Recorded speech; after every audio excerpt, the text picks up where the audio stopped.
Hello everyone. അങ്ങനെ ബസൂക്കയുടെ final update pre release teaser അങ്ങനെ ഇപ്പോൾ ഇറങ്ങിയിരിക്കുകയാണ്. ഞാനിപ്പോൾ തന്നെ ഒരു 5-6 പ്രാവശ്യം കണ്ടു. പക്ഷേ എനിക്ക് അങ്ങോട്ടൊരു എന്ന് വെച്ചാൽ കണ്ട ഒരുപാട് സീനുകൾ തന്നെയാണ് അതിനകത്ത് കൂടുതലായിട്ടുള്ളത്. നമ്മളിങ്ങനെ ഒരു കഥ ഗസ് ചെയ്യാനൊക്കെ നമ്മൾ ശ്രമിക്കുമല്ലോ ഒരു ടീസർ കണ്ടിട്ട്. ആ ഒരു ക്യാച്ച് അങ്ങോട്ട് കിട്ടുന്നില്ല. ഇപ്പോഴും അങ്ങോട്ടൊരു പിടുത്തം തരുന്നില്ല ഇതിനകത്ത് എന്താണെന്നുള്ളത്. ഇതൊരു ഗെയിമിംഗ് ത്രില്ലറാണെന്ന് ഓൾറെഡി പറഞ്ഞിട്ടുണ്ട്. അപ്പോൾ അങ്ങനെ ഒരു ഗെയിമിങ്ങിൻ്റെ ഡിഫീറ്റഡ് എന്നൊക്കെ പറഞ്ഞ് ഹക്കിം ആണെന്ന് തോന്നുന്നു കളിക്കുന്ന ഒരു സീൻ മാത്രമാണ് ഇപ്പോൾ ഇതിനകത്തൊരു കണക്ഷൻ ഉള്ളത്. അപ്പോൾ വൺസ് ഇവർ തോറ്റ് കഴിയുമ്പോൾ ഇവരെ ക്യാപ്ചർ ചെയ്യാനോ അല്ലെങ്കിൽ കൊല്ലാനായിട്ട് ആൾക്കാർ വരുന്നു എന്ന് പറയുന്നു. പിന്നെ ഓൾറെഡി ഇവരുടെ ഇൻ്റർവ്യൂസിലെല്ലാം പറയുന്നുണ്ട് കൊല, ബ്ലഡ് ഷെഡ് ഒന്നും തന്നെ ഇതിനകത്തില്ല എന്നും പറയുന്നു. അപ്പോൾ അങ്ങോട്ട് ആകെ മൊത്തത്തിലൊരു പിടുത്തം കിട്ടുന്നില്ല. എന്തായാലും മമ്മൂക്കയ്ക്കൊരു പാസ്റ്റുണ്ട്. ആ പാസ്റ്റിൽ പുള്ളി ഇതുപോലത്തെ എന്താ പറയുക വില്ലന്മാരെ വേട്ടയാടിയിരുന്ന ഒരാളായിരിക്കും. പുള്ളി എല്ലാം സെറ്റായിരുന്നു. ജോൺ വിക്കിനെ പുള്ളി ഇടയ്ക്ക് വെച്ച് ഇതെല്ലാം നിർത്തി. അത് കഴിഞ്ഞിട്ട് ഒരാവശ്യം വരുമ്പോൾ പോലീസിൻ്റെ കൂട്ടത്തിൽ പുള്ളി ഇതെല്ലാം പൊടി തട്ടി ഇറക്കുന്നു. അത് തന്നെയായിരിക്കും ഒരു സ്ഥിരം ലൈൻ എന്നുള്ള രീതിയിൽ തോന്നുന്നു. എന്തായാലും നമുക്ക് ഒന്നുകൂടെ ടീച്ചർ കണ്ടു നോക്കാം. ഇതിനകത്തുനിന്ന് എന്തെങ്കിലും കിട്ടിയാലോ വീണ്ടും. So let's see.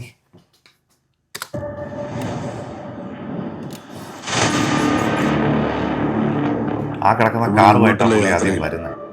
മുന്നിൽ ശത്രുക്കളെ കണ്ടാൽ ഒരു കാര്യം ഉറപ്പിക്കും, നമ്മൾ തിരഞ്ഞെടുത്ത വഴിയും ദിശയും കൃത്യമാണ്.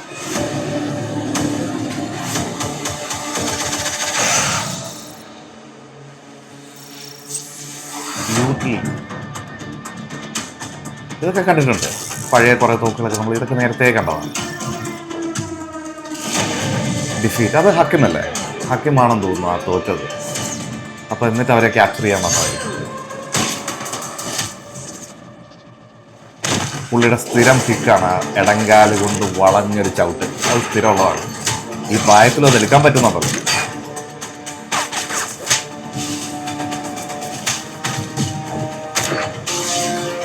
അതോളാം. നടുവിരൽ നമസ്കാരം. അല്ല, ശരിക്കും നിങ്ങൾ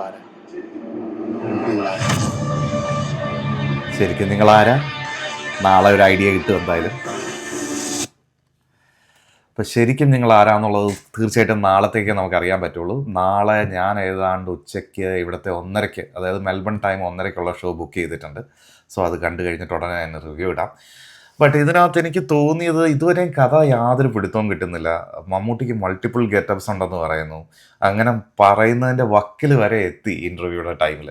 അപ്പോൾ അങ്ങനെയൊക്കെ ഇത് കിട്ടുന്നു. എന്തായാലും ഒരു ടീസർ ആദ്യം തന്ന എക്സൈറ്റ്മെൻറ്റ് ട്രെയിലർ വന്നപ്പോൾ ഇല്ല. അതിനുശേഷം ഒരു പാട്ട് വന്നു, ശ്രീനാഥ് ഭാസി പാടിയത്. അതും അത്രയും ഒരു ഇമ്പാക്റ്റ് ഉണ്ടാക്കിയില്ല. ബട്ട് സ്റ്റിൽ ഇതിനകത്തുള്ള ബാക്ക്ഗ്രൗണ്ട് മ്യൂസിക് കാര്യങ്ങളെല്ലാം നന്നായിട്ട് വർക്ക് ചെയ്തിട്ടുണ്ട്. സുഷിൻ്റെ ശിഷ്യനാണെന്ന് തോന്നുന്നു, പേര് മറന്നുപോയി, പുള്ളി ഇതിനകത്ത് ചെയ്തിരിക്കുന്നത്. അപ്പം മൊത്തത്തിൽ ഫിംഗേഴ്സ് ക്രോസ്ഡ്. നാളെ തീർച്ചയായിട്ടും റിവ്യൂ ആയിട്ട് വരുന്നതായിരിക്കും. So stay tuned. Thank you.